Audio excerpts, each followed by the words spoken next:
গল্পের শুরুতেই আমরা গল্পের নায়িকা লিনকে দেখি। লিন তার হ্যান্ডসাম বডিগার্ড মুয়ের সঙ্গে তার বাবার একটি শেয়ার হোল্ডারদের মিটিং এ এসেছিল। লিন চোখে দেখতে পায় না, তাই তার বডিগার্ড মু সারাক্ষণ তার সঙ্গেই থাকতো। এই সময় মুয়ের কাছে চ্যানের কল আসে। চ্যানের কথা শুনে লিন বলেছে চ্যান নিশ্চয়ই কোনো বিপদে আছে, তাই আমাদের মিটিং হলে তাড়াতাড়ি পৌঁছাতে হবে। এখানে চ্যান ছিল লিনের ফিয়ান্সে। আজকের এই মিটিংয়ে মুকে ভেতরে আসতে না দেয়া হলে মু লিনকে একটি লকেট পরিয়ে দেয় আর বলে ভেতরে কোনো সমস্যা হলে এই লকেটের বোতামে প্রেস করবে। এরপর লিনকে ভিতরে নিয়ে যাওয়া হলে সেখানে দেখা যায় যে কিছু গুন্ডারা চ্যানকে ধরে রেখেছে, এমনকি তারা লিনের সাথে খুব খারাপ ব্যবহার করছে। লোকটা লিনকে জোর করে তার বাবার কোম্পানির সব শেয়ার ছিনিয়ে নেওয়ার জন্য তাকে সাইন করতে বলে, কিন্তু তখনই লিন লকেটে থাকা বোতামটি প্রেস করে আর এই সিগন্যাল পাওয়ার পরই মু ভিতরে চলে আসে এবং সবার সাথে ফাইট করে লিনকে সেখান থেকে নিয়ে চলে আসে এবং একটি রুমে এসে লুকিয়ে পড়ে আর লিনের মুখ চেপে বলে যে কোনো কথা বলো না। আর তখনই লিনের কিছু মনে পড়ে যে তার বাবার মৃত্যুর দিনেও তাকে কেউ এভাবেই মুখ চেপে রেখেছিল। তাই লিন ভাবতে থাকে হয়তো মুই তার বাবার হত্যাকারী, কিন্তু তখনই লিন অজ্ঞান হয়ে যায়। তাই মু তাকে বাড়ি নিয়ে আসে। জ্ঞান ফেরার পর লিন মুকে বলে তুমি আমার বাবাকে হত্যা করেছো।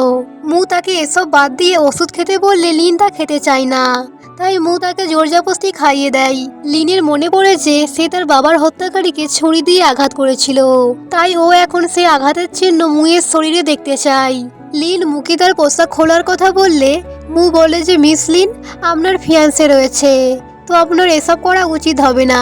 এই শুনে লিন মুকে বলে এইসব ভুল ধারণা রেখো না, আমি তোমার শরীরে থাকা ক্ষতচিহ্ন দেখতে চাই, তাহলেই আমি বুঝবো তুমি আমার বাবার আসল খুনি কিনা। মু পোশাক খুললে লিন তার শরীরে হাত দিয়ে সেই ক্ষতচিহ্নটা খোঁজার চেষ্টা করে। লিনের পর সে মুয়ের হার্টবিট অনেক ফাস্ট হয়ে যায়। এটার কারণ লিন মুকে জিজ্ঞেস করলে মু বলে যে এই প্রথমবার কোনো মেয়ে আমার শরীরে হাত দিচ্ছে, তাই আমার হার্টবিট বেড়ে তো যাবেই। কিন্তু তখনই লিন মুয়ের শরীরে থাকা সেই ক্ষতচিহ্ন খুঁজে পাই, তাই ও তখনই সেখান থেকে চলে আসে। এদিকে আমরা লিনের ফিয়ান্সে চ্যাংকে দেখি, যে লিনের বেস্ট ফ্রেন্ড জুয়ের সঙ্গে ছিল। আসলে ওরা দুজন লিনের সম্পত্তি নেওয়ার জন্য লিনকে ঠকাচ্ছে। এই সময়তেই লিন ওদের কাছে এসে বলেছে আমার বডিগার্ড মুই হচ্ছে আমার বাবার হত্যাকারী, আমাদের খুব তাড়াতাড়ি ওকে পুলিশে দেওয়া দরকার। কিন্তু চ্যাং এবং জুই কেউ ওর এই কথাই পাত্তা দেয় না, উল্টে তারা লিনকে এটা বোঝাইছে তোমার বাবা মার্ডার হয়নি। এদিকে আমরা মুকে দেখি যে লিনের বাবা স্টাডি রুমে কিছু খোঁজাখুঁজি করছিল, কিন্তু তখনই সেখানে লিন চলে আসে। মু যখনই সেখান থেকে বেরিয়ে যাওয়ার চেষ্টা করে লিন তার হাত ধরে নেয়। লিন তার হাত স্পর্শ করেই বুঝে যায় যে এটা তার বডিগার্ড। লিন ওকে কিছু বলতে গেলেই মু তার গলা চেপে ধরে। তখনই সেখানে চ্যাং এবং জুইও চলে আসে। লিন দৌড়ে চ্যানের কাছে যায় আর চ্যানকে গিয়ে বলেছে এই রুমে একটি হিডেন ক্যামেরা রয়েছে আর আমার মনে হয়েছে ওই ক্যামেরা দিয়েই আমি আমার বাবার হত্যাকারীকে খুঁজে পাবো। ক্যামেরার কথা শুনে জুই এবং চ্যাং অনেক ঘাবড়ে যায়। জুই ভিডিওটি দেখার বাহানায় লিনের কাছ থেকে ক্যামেরাটি নিয়ে নেয় এবং সেখান থেকে কিছু ভিডিও ডিলিট করে তবেই সে ভিডিওটি প্লে করে, তাই ওরা সে ভিডিও থেকে কোনো প্রমাণ পায় না। পরে রাতের বেলা জুই চ্যাংকে বলেছে আমি ওই ক্যামেরা থেকে কিছু ভিডিও আগেই ডিলিট করে দিয়েছিলাম এবং সেই ফুটেজ জুই চ্যাংকে দিয়ে দেয়। এদিকে আমরা মুকে দেখি যে তার নিজের বন্ধুকে দড়ি দিয়ে বেঁধে রেখেছিল। আসলে লিনের বাবা লিনের বডিগার্ড হিসাবে মুয়ের বন্ধুকে হায়ার করেছিল, কিন্তু মু তার জায়গায় লিনের বডিগার্ড হিসাবে লিনের আশেপাশে থাকে। আসলে লিনের বাবার জন্য মুয়ের বাবার অনেক সমস্যা হয়েছিল আর সেটার বদলা নেওয়ার জন্যই মু এসব কিছু করছে। পরের দিন মু আবারও কাজে আসলে লিন তাকে ফায়ার করে দেয়। তখন মু বলে যে মৃত্যুর আগে আপনার বাবা আমাকে অনেক টাকা দিয়ে কাজে রেখেছিল, তো আপনার কোনো অধিকার নেই আমাকে কাজ থেকে বের করিয়ে দেওয়ার। তারপরে লিন ব্রেকফাস্ট করতে আসলে জুই ইচ্ছে করে ওর হাতে গরম স্যুপ ফেলে দেওয়ার চেষ্টা করে, কিন্তু মু তার আগেই স্যুপের বাটি নিজে ধরে নেয় যাতে লিনের কোনো ক্ষতি না হয়। তারপরে লিন যখন জানতে পারে ওদের মেয়ের কাজ ছেড়ে দিয়েছে, তাই লিন ডিসাইড করে যে ও মুকে নিয়ে সেই মেয়েদের বাড়িতে যাবে। গাড়িতে ওঠার সময় মু লিনকে সাহায্য করতে গেলে লিন তাকে বলেছে আমার থেকে দূরে থেকো এবং নিচে একাই গাড়িতে উঠতে যাই, কিন্তু ও গাড়িতে ধাক্কা খেলে মু তাকে কোলে করে বসিয়ে দেয়। মুয়ের মনে ছিল যে লিন আজ ব্রেকফাস্ট করেনি, তাই ও লিনের জন্য একটি মিল্ক নিয়ে আসে, যেটা লিনকে দিলে লিন বলেছে আমার খেয়াল রাখতে হবে না। তখন মু বলেছে আমার কোনো ইচ্ছে নেই তোমার খেয়াল রাখার। এটাই আমার কাজ। রাস্তায় অনেক ট্রাফিক থাকলে ওরা হেঁটে হেঁটে রাস্তা খুঁজছিল। রাস্তায় লিন মুকে বলে যে তোমার কাছে এখন সুযোগ আছে আমাকে মেরে দেওয়ার। তখন মু বলেছে আমার যদি তোমাকে মারারই হতো তাহলে আমি তোমাকে আগেই মেরে দিতাম। এই বলে ও লিনের স্টিক ধরে লিনকে মেডের বাড়ি নিয়ে যায়।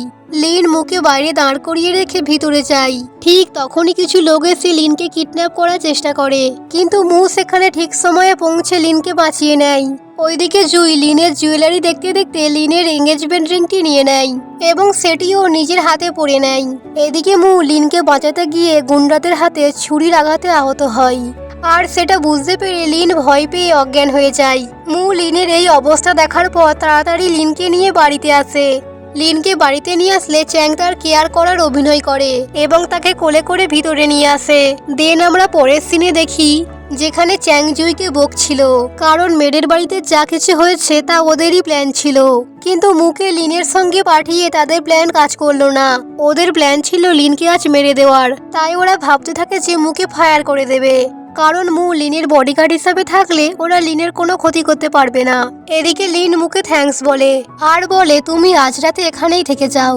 মু বলে এটার প্রয়োজন নেই, আমি একদম ঠিক আছি।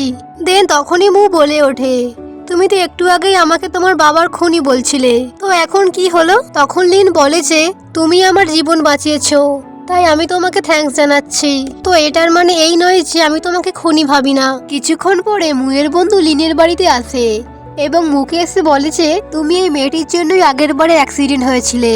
আমি আর চাই না এই মেয়েটির জন্য তোমার কোনো ক্ষতি হোক, কিন্তু মু তার কোনো কথাই শোনে না। দেন আমরা পরের দিনের সিন দেখি যেখানে মু লিনের হাত ধরে সব জিনিসের ডাইরেকশন বুঝিয়ে দেয় যাতে খাবার সময় লিনের কোনো অসুবিধা না হয়। তারপরে সেখানে চ্যাং আসে। চ্যাং এসে লিনকে বলেছে এবারে তোমার বাবার ফিউনারালটা করিয়ে নেওয়া উচিত, কারণ পুলিশ তোমার বাবার মার্ডারের কোনো প্রমাণ খুঁজে পায়নি। এ কথায় লিন রাজি হয়ে যায়, যেটা শোনার পর চ্যাং তো অনেক খুশি হয়ে যায়, যে ব্যাপারটা মু ভালো মতোই লক্ষ্য করেছে। রাতে লিন যখন ওর বাবার ফটোর সামনে দাঁড়িয়ে কাঁদছিল তখন মু আসে ওকে সান্ত্বনা দেওয়ার জন্য। আর এখানে আমরা এটাও জানতে পারি যে মুয়েরও বাবা নেই। আসলে মুয়ের বাবা তার কিছু বন্ধুদের সাথে একটি বিজনেস শুরু করেছিল, কিন্তু সেই বন্ধুগুলো মুয়ের বাবাকে ঠকিয়েছিল, যেই কারণে মুয়ের বাবা সুসাইড করে মারা গেছে। প্রেজেন্টে লিন মুকে বলে আমরা দুজন মিলে আমার বাবার হত্যাকারীকে খুঁজে বের করব। যেটা শোনার পর মু বুঝতে পারে যে লিন তাকে আর খুনি ভাবে না। মু আর লিনের মধ্যে সবকিছু ঠিক হয়ে গেছিল, কিন্তু তখনই সেই সময় লিনের মেড লিনকে এসে বলে যে মু তার আসল বডিগার্ড নয়, তার বডিগার্ডের ছদ্মবেশে এই ব্যক্তি অন্য কেউ। তাই লিন কনফার্ম হওয়ার জন্য মুকে ডেকে পাঠায় এবং আসার পর ওকে একসাথে ড্রিঙ্ক করতে বলে। প্রথমে মু ড্রিঙ্ক করতে না করে দেয়, কিন্তু লিন ওকে বারবার জোর করায় মু রাজি হয়ে যায়। আর কিছুক্ষণ পরে যখন মু ড্রাঙ্ক হয়ে শুয়ে পড়ে তখনই লিন ওর জামার বোতাম খুলে ওর শরীরে থাকা একটি সার্জারি দাগ খুঁজতে থাকে, যেটা বডিগার্ডের পরিচয় ছিল। লিন যখন দাগটি খোঁজার চেষ্টা করছিল তখনই মু লিনের হাত ধরে নেয়। লিন ওকে পুলিশের ভয় দেখায়। তখন মু বলেছে বাহ, তুমি আমায় নিজে থেকে ড্রিঙ্ক করিয়েছো, আবার তার মধ্যে আমার জামার বোতামও খুলেছো, এখন তুমি আমায় পুলিশের ভয় দেখাচ্ছ? লিন বলে হ্যাঁ, আমি এসব করেছি কারণ আমি তোমার আসল পরিচয় জানতে চাই। এখন আমি জেনে গেছি তুমি আমার আসল বডিগার্ড নয়। তখন মু বলে হ্যাঁ, এটা সত্যি যে আমি তোমার বডিগার্ড নই, কিন্তু এর সাথে এটাও সত্যি যে আমি তোমার বাবাকে খুন করিনি। কিন্তু লিন ওকে আর একটুকু বিশ্বাস করে না। মু ওকে বলে আমাকে সন্দেহ না করে তোমার আশেপাশে যারা আছে তাদের সন্দেহ করো। এটা বলার পরই মু সেখান থেকে চলে আসে। বাড়ি ফিরে এসে মু ওর বন্ধুর ওপর অনেক রেগেছিল, কারণ ওর বন্ধুই এই খবরটি লিক করে দিয়েছিল। পরের দিন মু কাজে না আসাই লিন ওকে নিয়ে অনেক চিন্তা করছিল। ওর মেয়েটকে জিজ্ঞেস করে যে মু কেন আজ আসেনি, আর তখনই সেই সময় মু চলে আসে। তারপরে ওরা দুজন ওদের পুরনো মেয়েদের সঙ্গে দেখা করতে যায়। লিনের মেড ওদের জানায় যে তিনি লিনের বাবার মৃত্যুর আগের দিন চ্যাং এবং জুইকে তিনি লিনের বাবার রুমে দেখেছিলেন। তারপরে ওদের আমরা গাড়িতে দেখি, যেখানে লিন মুয়ের কাছে ক্ষমা চাই, কারণ লিন ওকে কাল সন্দেহ করেছিল। দেন বাড়িতে আসার পর মু যখন জামা চেঞ্জ করছিল তখনই লিন চলে আসে। মু বলে আমি জামা পরিবর্তন করছিলাম, তুমি নক করে আসোনি কেন? লিন বলে তার কি প্রয়োজন, আমি তো চোখে দেখতেই পাই না। এখানে মু লিনকে বলে আমার মনে হয় তোমার বাবার মৃত্যুর পেছনে চ্যাংয়ের হাত আছে, কিন্তু লিন ওর এই কথা বিশ্বাস করে না। লিন বলে, আমার অ্যাক্সিডেন্টের সময় চ্যাংই আমায় বাঁচিয়েছিল। ও নিজের জীবনের ঝুঁকি নিয়ে আমায় বাঁচিয়েছে। ও কিভাবে আমার বাবাকে মারতে পারে? তখন মু বলেছে, তুমি যখন তোমার বাবার ফুনারালের জন্য রাজি হয়ে গেছিলে তখন চ্যাং অনেক খুশি হয়েছিল। এটা শোনার পর লিন অনেক অবাক হয়। তাই এতদিন লিন চ্যাংকে সন্দেহ না করলেও এখন থেকে সন্দেহ করা শুরু করে। পরের দিন সকালে লিন জুইয়ের ঘরে আসলে সেখানে চ্যাংও ছিল, কারণ জুই এবং চ্যাং একসাথে রাত কাটিয়েছে। ওরা যেহেতু জানতো যে লিন চোখে দেখতে পায় না, তাই চ্যাং চুপচাপ সাইডে গিয়ে দাঁড়িয়ে পড়ে আর জুই ওর সামনে উঠে আসে। লিন জুইকে তার ক্যামেরার চিপ চাইলে জুই বলে যে সেটি তার কাছে নেই। জুই বলে সে নাকি সেটা ফেলে দিয়েছে। যেটা শোনার পর লিন স্পষ্ট বুঝতে পারেছে জুই ওকে মিথ্যে কথা বলছে, তাই ও সেখান থেকে চলে আসে। লিন মুয়ের কাছে এসে সাহায্য চাই, তাই মু ওকে ওর বন্ধুর কাছে নিয়ে যায় কিছু ইনভেস্টিগেট করার জন্য। মুয়ের ব্যবহার দেখে মুয়ের বন্ধু বুঝতে পারেছে মু নিশ্চয়ই লিনকে এখন লাইক করে। প্রেজেন্টে লিন মুয়ের বন্ধুর ফেস টাচ করে চিনতে চাইলে মু জেলাস হয়ে ওকে বসিয়ে দেয় এবং রেগে গিয়ে ওর বন্ধুর দিকে তাকাচ্ছিল। কিছুক্ষণ পরে লিন ওর বন্ধুকে কিছু ফাইল দিয়ে বলেছে তুমি ইনভেস্টিগেশন চালু করে দাও। তারপরে ওরা দুজন বাড়ি চলে আসে। যেহেতু ওরা অনেক রাতে বাড়ি ফিরেছিল তাই চ্যাং ওদের ওপর অনেক রেগেছিল। চ্যাং ওকে বলে, তুমি কিভাবে এত রাতে একটা ছেলের সাথে থাকতে পারো? তখন মু চ্যাংকে এসে সরিয়ে দেয় আর বলেছে আমি মিস লিনের বডিগার্ড, তো তুমি আমার সামনে মিস লিনকে হার্ট করতে পারবে না। এখন লিন চ্যাংকে বলে, আমার ব্যাপার আমি কার সঙ্গে কত রাত অব্দি থাকবো, তোমার কোনো অধিকার নেই আমাকে এসব কিছু বলার। এটা শুনে চ্যাং আবারও ভালো হওয়ার অ্যাক্টিং করে যাতে লিন ওর হাতের বাইরে না চলে যায়। চ্যাং মুকে ডেকে নিয়ে আলাদা একটি রুমে যায় যেখানে আগে থেকে জুই ছিল। চ্যাং মুকে জিজ্ঞেস করে, তোমার কি চাই? মু বলে, তোমার যেটা চাই আমারও সেটাই চাই, লিনের বাবার সম্পত্তি। তারপর উঠে এসে বলে, একটা কাজ করো, আমি তোমাকে লিনের বাবার সম্পত্তি পেতে সাহায্য করব, কিন্তু তুমি তার 10% আমাকে দিও। কিন্তু তুমি লিনের কোনো ক্ষতি করলে আমি তোমায় ছাড়বো না। এটা বলেই মু সেখান থেকে চলে যাই। কিছুদিন পর লিনের বাবার লয়ার মুয়ের সঙ্গে দেখা করে। তিনি জানান লিনের বাবার মৃত্যুর দিন আগে তিনি তার কোম্পানির 51% শেয়ার মুয়ের নামে লিখে দিয়েছেন। আসলে কয়েক বছর আগে মুয়ের বাবাকে যিনি ঠকিয়েছিলেন সেটি আর কেউ নয়, লিনের বাবা ছিলেন। পরে তিনি তার ভুল বুঝতে পেরে তার বাবার সবকিছু মুকে ফিরিয়ে দেন। সবকিছু ফিরে পাওয়ার পরও মু শান্তি পাচ্ছিল না, কারণ ওর এখন লিনের জন্য চিন্তা হচ্ছিল।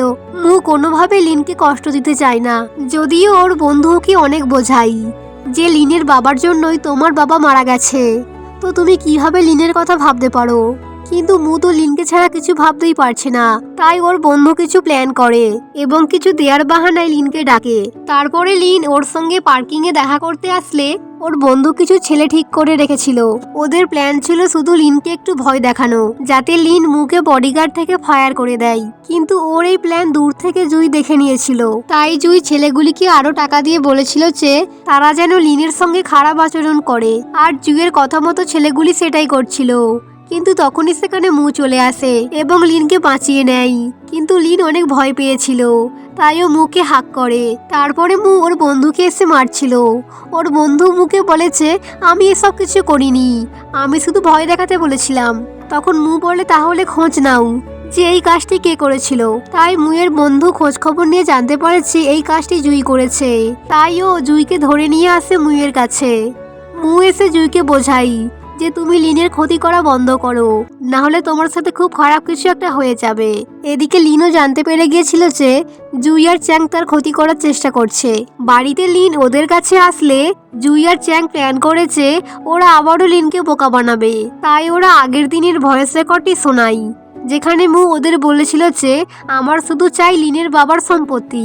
ভয়েস রেকর্ড শোনার পর লিন ওদের কথা বিশ্বাস করে নেয়। মু এতটাই দুঃখ পাইছে ও শাওয়ার নিতে নিতে মুয়ের কথাই ভাবছিল আর টেনশনে অজ্ঞান হয়ে যায়।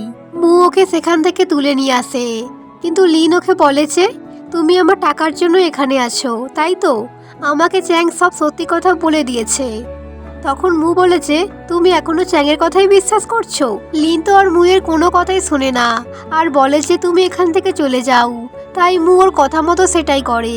তারপরেই লিনের কিছু অদ্ভুত ফিল হয় আর ও হঠাৎই চোখে দেখতে শুরু করে, অর্থাৎ লিন এখন সবকিছু চোখে দেখতে পাচ্ছে। তাই লিন এই খবরটি জানানোর জন্য যখন চ্যাংয়ের রুমে আসে তখন ও দেখতে পাইছে জুই আর চ্যাং রোম্যান্স করছে। নিজের ফিয়ান্সেকে এভাবে অন্য কারোর সঙ্গে দেখে লিনের অনেক খারাপ লাগে, কিন্তু ও ওদের বুঝতে দেয় না যে ও চোখে দেখতে পাচ্ছে। এদিকে মু লিনের কথা ভেবে অনেক স্যাড ছিল, আর তখনই ওর বাড়িতে লিন চলে আসে। লিন এসে মুকে বলে, আমি এখন চোখে দেখতে পাচ্ছি, কিন্তু এই কথাটা তুমি ছাড়া আর কেউ জানে না। লিন চোখে দেখতে পাচ্ছে শুনে মু তার মুখ লুকাতে আরম্ভ করে, আর এটা বুঝতে পেরে লিন তার কাছে যায় এবং তার হাতে থাকা টাওয়েলটা ছিনিয়ে নেয়। আর মুকে দেখা মাত্রই লিন বুঝে যাচ্ছে যে মুই ওর বাবাকে মেরেছে। মু বলে, হ্যাঁ, আমি তোমার বাবার মৃত্যুর দিন তোমাদের বাড়িতে ছিলাম, কিন্তু আমি তোমার বাবাকে মারিনি। আমি আমার কাজের জন্য সেখানে গিয়েছিলাম। তোমার বাবার মৃত্যুর সঙ্গে আমার কোনো হাত নেই। কিন্তু লিন তো ওর কোনো কথাই বিশ্বাস করে না, ওকে যা ইচ্ছা শোনাতে আরম্ভ করে। তাই মু লিনকে চুপ করানোর জন্য লিনকে কিস করতে শুরু করে। লিন মুকে এক চড় মেরে সেখান থেকে চলে যায়, যেই কারণে বেচারা মু অনেক স্যাড হয়ে যায়। পরের দিন লিনের বাড়িতে লয়ার আসে, যে লিনকে জানায় যে তার কোম্পানির 51% শেয়ার অন্য কারোর নামে হয়ে গেছে। যেটা শোনার পর চ্যাং তো পুরো পাগল হয়ে যায়। ও পাগলের মতো আচরণ শুরু করে, কিন্তু লিন একদমই শান্ত ছিল। কিছুক্ষণ পরে লিন যখন কোথাও যাচ্ছিল, তখনই সেখানে মুয়ের বন্ধু আসে। মুয়ের বন্ধু প্রথমে তার ভুলের জন্য লিনের কাছে ক্ষমা চায়, দেন বলেছে তোমার বাবার মৃত্যুর পেছনে মুয়ের কোনো হাত নেই। মু তোমার বাবার মৃত্যুর দিন তোমাদের বাড়িতে গিয়েছিল ঠিকই, কিন্তু তোমার বাবাকে মারার জন্য নয়। ও শুধু নিজের ডকুমেন্ট পরিবর্তন করতে গিয়েছিল, কারণ তখন মুয়ের মা হসপিটালে ভর্তি ছিল, যেই কারণে ওর তখন অনেক টাকার প্রয়োজন ছিল। তো তোমার বাবার মৃত্যুর পেছনে ওর কোনো হাত নেই। তুমি প্লিজ ওকে ক্ষমা করে দাও। তুমি যবে থেকে ওকে ফায়ার করে দিয়েছো, ও অনেক স্যাড আছে, সারাক্ষণ ড্রিঙ্ক করে আর তোমার কথাই ভাবে। ওর বন্ধু এটাও বলে দেয় যে মু তোমাকে ভালোবাসে। তাই লিন মুয়ের সঙ্গে দেখা করার জন্য আসে। লিন এসে মুকে তার পার্সোনাল অ্যাসিস্ট্যান্ট হওয়ার জন্য বলে। মু রাজি হয়ে যায়। তাই মু যখন আবারও কাজে আসে, জুই আর চ্যাং ওকে দেখে অবাক। চ্যাং বারবার লিনকে বোঝানোর চেষ্টা করে যে মু তোমার জন্য সুরক্ষিত নয়, তোমার অন্য কোনো বডিগার্ড হায়ার করা দরকার। কিন্তু লিন চ্যাংয়ের কোনো কথাই কান দেয় না। লিন বলে, কিছুদিন পর আমার বার্থডে আছে, যেখানে আমার সব বন্ধুরা আসবে। দেন আমরা বার্থডে পার্টির দিন দেখি, যেখানে মু আর লিন একসাথে এন্ট্রি নেয়। লিন এতটাই সুন্দর লাগছিল যে মু তার থেকে চোখ ফেরাতেই পারে না। জুই যখন লিনকে গিফট দিতে আসে, তখন লিন জুইয়ের হাতটিকে ধরে নেয়, যাতে সবাই দেখতে পায় যে জুই লিনের এঙ্গেজমেন্ট আংটি পরে রয়েছে। এটা দেখার পর জুইকে সবাই অপমান করতে শুরু করে, এমনকি লিনের বন্ধুরা জুইকে পার্টি থেকে বের করে দেয়। আর চ্যাং এসব কিছু দেখেও জুইকে সাহায্য করতে পারে না, যেটা দেখে মনে মনে লিন অনেক খুশি হচ্ছিল। পার্টি শেষ হওয়ার কিছুক্ষণ পরেই জুই লিনের কাছে আসে এবং লিনকে এসে বলে যে সে এসব ভুল করে ফেলেছে। লিন ওকে ক্ষমাও করে দেয়। দেন জুই চ্যাংয়ের কাছে এসে সব কথা বলে। তখন চ্যাং বলেছে, আমাদের মেন প্রবলেম লিন নাই, আমাদের মেন প্রবলেম হচ্ছে মু। তাই ওরা দুজনে কিছু প্ল্যান করে। পরের দিন লিন যখন ডক্টর চেকআপ থেকে ফিরছিল, তখন ওর সঙ্গে চ্যাং এবং মুও ছিল। তখনই ওদের কিছু গুন্ডা আক্রমণ করে। তাই মু ওদের দুজনকে পাঠিয়ে তাদের সাথে ফাইট করতে চাই। ফাইট শেষে মু বাড়ি ফিরে আসে। এদিকে লিন ওর জন্য অনেক টেনশন করছিল। মুকে দেখা মাত্রই লিন তাকে গিয়ে জড়িয়ে ধরে। মু যখন লিনকে কিস করতে চাই, কিন্তু লিন তাকে করতে দেয় না আর সেখান থেকে চলে যায়। এদিকে জুই চ্যাংকে বলছিল যে আমার মনে হয় লিন এখন চোখে দেখতে পাচ্ছে, আর ও আমাদের সামনে চোখে দেখতে না পাওয়ার নাটক করছে। তখন চ্যাং বলে, এটা কি করে সম্ভব? তুমি তো লিনের সব ওষুধ পাল্টে দিয়েছিলে, তো কিভাবে লিনের দৃষ্টিশক্তি ফিরে আসতে পারে? আর এখানে আমরা জানতে পারি যে জুই তার ওষুধ পাল্টে দিলেও মু তা পরে ঠিক করে দিত। দেন রাতের বেলা লিন চুপি চুপি স্টাডি রুমে আসে। ও এসে সেখানে ফাইল চেক করছিল, আর ও সেখানে দেখতে পায় যে চ্যাং কোম্পানি থেকে 6 কোটি টাকা তুলে নিয়েছে। আর তখনই সেই রুমে চ্যাং এবং জুই চলে আসে। তাই লিন গিয়ে লুকিয়ে পড়ে, আর ওরা দুজন সেখানে সেই 6 কোটি টাকার ব্যাপারেই কথা বলছিল। মু বুঝতে পারে যে লিন এখানে রয়েছে, তাই ও লিনকে সাহায্য করার জন্য সেখানে আসে এবং কোনো বাহানায় সবাইকে সেই রুম থেকে বের করে নিয়ে যায়। বাইরে এসে মু চ্যাংকে বলেছে, আমি তোমায় ওই 6 কোটি টাকা পেতে সাহায্য করব, তুমি শুধু আমার ভাগ আমাকে দিয়ে দেবে। এটা বলেই মু তাদের একটি কার্ড দিয়ে চলে যাই। তারপর মু লিনের কাছে যাই। লিনকে গিয়ে বলেছে, তুমি এত বড় ঝুঁকি কেন একা নিয়েছিলে? আজ আমি ছিলাম বলে সব সামলে নিয়েছি। এবার থেকে আর এরকম করো না। লিন কাঁদছিল বলে মু তাকে জড়িয়ে ধরে। এদিকে চ্যাং জানতে পেরে গিয়েছিল যে লিনের কোম্পানির 51% শেয়ার মুয়ের কাছে রয়েছে। তাই চ্যাং মুয়ের সঙ্গে দেখা করে। ও মুকে বলে, তুমি লিনের কোম্পানির অধিকাংশ শেয়ার নিয়ে নিয়েছো। লিনের বাবার মৃত্যুর পেছনে তোমারই হাত রয়েছে, আর এখন তুমি ওর বডিগার্ড হয়ে ঘুরছো। তখন মু বলে, আচ্ছা, পুলিশ যদি তোমায় জিজ্ঞেস করে তুমি 6 কোটি টাকা কোথা থেকে পেয়েছো, তখন তুমি কি বলবে? আর ইনভেস্টিগেশন চালু করলে সবাই জেনে যাবে যে তুমি লিনের বাবাকে পয়জন দিয়ে মেরেছো, তখন তুমি কি করবে? এটা শোনার পর চ্যাং অনেক ভয় পেয়ে যায়। তাই মু সেখান থেকে চলে যাই। রাতের বেলা ওরা সবাই সিসিটিভি ক্যামেরা চেক করে, কিন্তু ওরা তেমন কিছু প্রমাণ পায় না। তাই লিন সকালে একাই স্টাডি রুমে আসে কিছু প্রমাণ খোঁজার জন্য, কিন্তু তখনই সেখানে চ্যাং চলে আসে। তাই লিন আবারও অন্ধ হওয়ার নাটক করে, কিন্তু চ্যাংয়ের তা বিশ্বাস হয় না। তাই ও লিনের চোখের সামনে একটি পেন রাখে। তাও চ্যাং বুঝতে পারে না যে লিন চোখে দেখতে পাচ্ছে। আর ঠিক সময় সেখানে মু চলে আসে। মু এসে লিনকে সেখান থেকে নিয়ে যায়। মু লিনের ওপর অনেক রেগেছিল, কারণ লিন একাই বারবার নিজের ঝুঁকি নিয়ে প্রমাণ খোঁজার চেষ্টা করছে। তাই ও এখানে রেগে গিয়ে লিনকে কিস করে, আর লিন ওকে দূরে না সরিয়ে নিজে থেকে কিস করে। এদিকে মুয়ের বন্ধু মুকে বোঝানোর চেষ্টা করছিল যে সে তো তার সবকিছু ফেরত পেয়ে গেছে, তাহলে ও এখনো কেন লিনকে সাহায্য করছে। ওর বন্ধু বলে, মু বলে, কারণ আমি লিনকে এখন ভালোবাসি। তারপরে মুয়ের মায়ের সঙ্গে দেখা করার জন্য মু এবং লিন যায়, কিন্তু ফেরার সময় ওদের ওপর কেউ আক্রমণ করে, আর সেই ফাইটে মু একটু আহত হয়ে যায়, যেই কারণে লিন ওর জন্য অনেক টেনশন করছিল।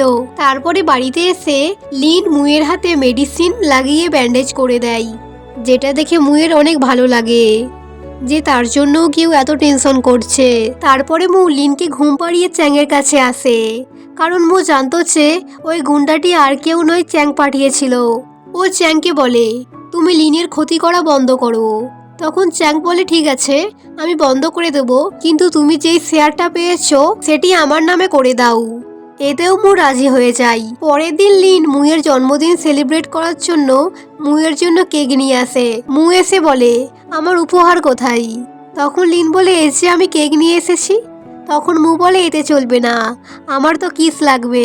যেটা শুনে লিন মুকে দূরে সরিয়ে দিলেও কিছুক্ষণ পরে নিজে থেকে কিস করে। এভাবেই তারা সম্পূর্ণ রাত একসাথে কাটায়। পরের দিন সকালে মু লিনকে বলে যে আমি না থাকলেও নিজের যত্ন রেখো, যেটা শুনে লিন অনেকটাই স্যাড হয়ে যায়। পরে মু যখন জামা চেঞ্জ করছিল তখন লিন ওর শরীরে একটা দাগ দেখতে পায়। লিন ওকে জিজ্ঞেস করে, এটা কি করে হয়েছে? তখন মু মনে মনে কিছু ভাবে। আর এখানে আমরা জানতে পারি যে লিনের যখন অ্যাক্সিডেন্ট হয়েছিল তখন মুই ওকে বাঁচিয়েছিল, চ্যাং নয়। কিন্তু প্রেজেন্টে মু সেটা ওকে বলে না।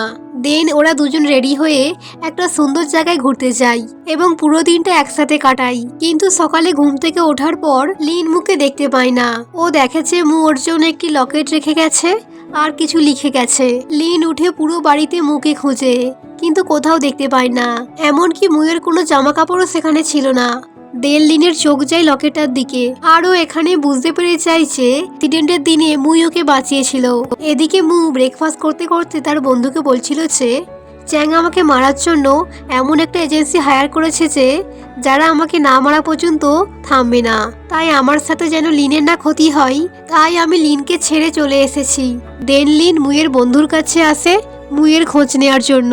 আর এদিকে মুয়ের গুন্ডাদের সাথে লড়াই করে তার অবস্থা খারাপ হয়ে গেছিল। মু যখন বাড়ি ফিরে তখনও দেখেছে ওর বন্ধু আর লিন বাড়িতে ড্রিঙ্ক করে পড়ে আছে। মু ওর কাছে গেলে লিন তাকে বলেছে, আমি সব জেনে গেছি, তুমিই আমাকে বাঁচিয়েছিলে। দেন ওরা পুরো রাত সেখানেই কাটাই। সকালে লিন যখন কফি বানাচ্ছিল তখন ওর কাছে মু আসে। দেন লিন যখন ওপরের ডয়ার থেকে কফি বক্স আনতে চাই তখন ও সেখানে থাকা একটি ডায়েরি দেখতে পাই। সেই ডায়েরির মধ্যে ওর অপছন্দ পছন্দ সব কিছু লেখা ছিল এবং সেটার মধ্যেই ও একটি শেয়ার ট্রান্সফারের ফাইল দেখতে পাই। যেটা দেখার পর লিন আবারও মুকে ভুল বোঝে। ও ভাবে মু হয়তো ওকে ওর টাকার জন্যই ভালোবাসছে। মুকে অনেক বোঝানোর চেষ্টা করে যে ও যেমনটা ভাবছে তেমনটা নয়। মু ওকে বলে, আমি সত্যি তো আমায় ভালোবাসি, কিন্তু লিন কিছু না বুঝেই সেখান থেকে চলে আসে, যেই কারণে মু অনেক স্যাড হয়ে যায়। দেন বাড়িতে এসে লিন যখন তার ফ্যামিলি ফটো দেখছিল তখনই ও সেখানে একটি নোট দেখতে পাই, যেটার মধ্যে মু লিখে রেখেছিল, তুমি যত তাড়াতাড়ি তোমার দৃষ্টিশক্তি ফিরে পাবে তাহলে তুমি তোমার আশেপাশের মানুষজনকে চিনতে পারবে। যেটা পড়ে ও ইমোশনাল হয়ে যায়। দেন ওর কাছে জুই আসলে লিন ওকে বলে দেয় যে আমি এখন চোখে দেখতে পাচ্ছি। তখন জুই বলেছে আমি আগে থেকেই জানি তুমি চোখে দেখতে পাও। তখন লিন ওর আর চ্যাংয়ের সম্পর্কের কথা তুললে জুই বলে তুমি আমাদের অবিশ্বাস করে মুকে বিশ্বাস করলে তো তুমি আবারও ঠকবে, কারণ মু শুধুমাত্র তোমার বাবার বদলা নেওয়ার জন্য এখানে এসেছে, কারণ তোমার বাবার কারণেই ওদের কোম্পানি দেউলিয়া হয়ে গেছিল, যেই কারণে মুয়ের বাবা আত্মহত্যা করে নেয়, আর সেটির বদলা নিতেই মু তোমার কাছে এসেছে। এটা বলার পর জুই চ্যাংয়ের কাছে আসে। এদিকে চ্যাং জানতে পারে যে ও যেসব এজেন্সি হায়ার করেছিল মুকে মারার জন্য তারা সেই কাজটি করতে পারেনি। চ্যাং ভাবে ও এখন কি করবে, সবকিছু সামলে এলে ওর জীবন তো পুরোই শেষ। তাই ও ঠিক করেছে ও আবারও লিনের কাছে ফিরে যাবে। জুই ওকে যেতে দিতে না চাইলে চ্যাং জুইকে বলেছে যদি তুমি আমার পথ আটকে দাঁড়াও তাহলে আমি তোমাকেও শেষ করে দেব। এটা বলার পরই চ্যাং লিনের কাছে আসে এবং লিনের সঙ্গে মিথ্যে ভালোবাসার নাটক করতে থাকে, কিন্তু লিন ওকে দূরে সরিয়ে দেয় আর বলে তুমি আমার বাবাকে হত্যা করেছো। কিন্তু চ্যাং তো ওর সঙ্গে জোরজবস্তি আরম্ভ করে, আর তখনই মু এসে চ্যাংকে ওর থেকে দূরে সরিয়ে দেয়। মুকে দেখার পর চ্যাং সেখান থেকে চলে যায়। এদিকে লিন অনেক কাঁদছিল, কারণ ওর বাবার জন্যই তো মুয়ের বাবা আত্মহত্যা করেছিল। লিন মুয়ের ফেস টু ফেস হতে পারছিল না, তাই মু লিনকে বলেছে তুমি যতদিন না চাইছো আমি তোমার সামনে আসি ততদিন আমি তোমার সামনে আসবো না। আর তারপরের দিন থেকে ওরা সেটাই করে। মু লিনের আশেপাশে থাকতো কিন্তু ওর সামনে আসতো না। এভাবেই কিছুদিন কেটে যায়। একদিন যখন মু কাজে আসে না তখন লিন ওর জন্য অনেক টেনশন করছিল, তাই ও মুয়ের বাড়িতে পৌঁছে যায়। সেখানে গিয়ে দেখে মু অসুস্থ। মু লিনের চোখে ওর জন্য এত ভালোবাসা দেখে ওকে কিস করে আর পুরোরা দোড়া একসাথে কাটাই। পরের দিন সকালে চ্যাং লিনকে ডেকে পাঠাই। লিন চ্যাংয়ের কাছে গেলে চ্যাং মুয়ের নামে ওকে আজে বাজে কথা বলতে থাকে, কিন্তু লিন আর কিছুই বিশ্বাস করে না, কারণ ও আগে থেকে জানে যে চ্যাং ওকে ভুল বোঝানোর চেষ্টা করছে। তাই ও চ্যাংকে বলেছে আমি এখন মুকে ভালোবাসি। এদিকে মু যখন ঘুম থেকে উঠে লিনকে দেখতে পায় না তখন ও বাইরে আসে আর সামনে থেকে লিনকে দেখতে পেলে লিনকে গিয়ে জড়িয়ে ধরে এবং কিছুক্ষণ ওরা এভাবেই একসাথে থাকে। তারপর লিন জুয়ের সঙ্গে দেখা করে এবং ওকে সেই এঙ্গেজমেন্ট রিংটা দিয়ে দেয় আর বলে তোমার এটা পছন্দের না তো তুমি এটা রাখো। দেন লিন সেখান থেকে চলে যায়। এদিকে মু ও জুয়ের সঙ্গে দেখা করে আর জুইকে বলেছে আমি তোমায় 6 কোটি টাকার মধ্যে 3 কোটি টাকা পাইয়ে দেব, তুমি শুধু আমায় চ্যাংয়ের বিরুদ্ধে কিছু প্রমাণ দাও। জুই রাজি হয়ে যায়, তাই ও চ্যাংয়ের খারাপ ব্যবসার কথা মুকে বলে দেয় আর মু সেটা কোর্টে কেস করে। এদিকে জুই লিনের বাবার মৃত্যুর ভিডিও রেকর্ডিংটা দেখছিল, যেখানে স্পষ্ট দেখা যায় যে চ্যাং লিনের বাবাকে মেরেছে। ও যখন ভিডিও দেখছিল তখনই সেখানে চ্যাং চলে আসে, কারণ চ্যাং বুঝে গিয়েছিল যে ওর খারাপ ব্যবসার কথা জুই মুকে বলেছে আর ওদের দুজনের মধ্যে ফাইট আরম্ভ হয় আর চ্যাং জুইকে হিংস্রভাবে সেখানেই মেরে দেয়। এদিকে লিন আর মু একসাথে ড্রিঙ্ক করে এবং একসাথে ঘুমিয়ে পড়ে, কিন্তু লিনের যখন সকালে ঘুম ভাঙে তখন ও পাশে মুকে দেখতে পায় না, কিন্তু একটা নোট দেখতে পাই যেখানে লেখা ছিল যে আমি চ্যাংয়ের বিরুদ্ধে লড়াই করতে যাচ্ছি, তো তুমি আমার জন্য ওয়েট করবে। তাই লিন টেনশনে মুয়ের বন্ধুকে কল করে। মুয়ের বন্ধু জুইয়ের বাড়িতে পৌঁছালে দেখেছে জুইয়ের মৃতদেহ সেখানে পড়ে রয়েছে এবং ও তার হাত থেকে একটি চিপ পায় যেটার মধ্যে সমস্ত প্রমাণ রয়েছে যে লিনের বাবাকে কে মেরেছে। তাই ওর বন্ধু পুলিশকে কল করে দেয়। ওদিকে মু চ্যাংয়ের কাছে যায় এবং সেখানে গিয়ে জানতে পারে যে ওদের কোম্পানি ব্যাংকআপ হওয়ার পেছনে লিনের বাবা নয় চ্যাংয়ের বাবার হাত ছিল। এর মানে মুয়ের বাবার মৃত্যুর পেছনে চ্যাং এবং চ্যাংয়ের বাবার হাত ছিল, যেই কারণে মু অনেক রেগে যায় এবং ওদের মধ্যে অনেক ফাইট হয় এবং শেষে মু অনেক আহত হয়ে যায়। আর তখনই সেখানে লিন আসে। চ্যাং লিনকে ধরে নেয় আর যখন ও লিনের সঙ্গে খারাপ আচরণ করে তখনই মু উঠে চ্যাংয়ের হাতে থাকা ছুরি দিয়ে চ্যাংকে শেষ করে দেয় আর সেখানেই চ্যাংয়ের মৃত্যু ঘটে। দেন আমরা কিছুদিন পরের সিন দেখি যেখানে মু আর লিন এখন একসাথে দিন কাটাচ্ছে আর এই হ্যাপি এন্ডিং এর সাথেই এই ড্রামাটি এখানেই শেষ হয়ে যায়। তো ড্রামাটি কেমন লাগলো তা অবশ্যই কমেন্ট করে জানাবেন এবং ভিডিওটি ভালো লাগলে চ্যানেলটিকে সাবস্ক্রাইব এবং ভিডিওটিকে লাইক করতে ভুলবেন না। So bye bye guys, thanks for watching.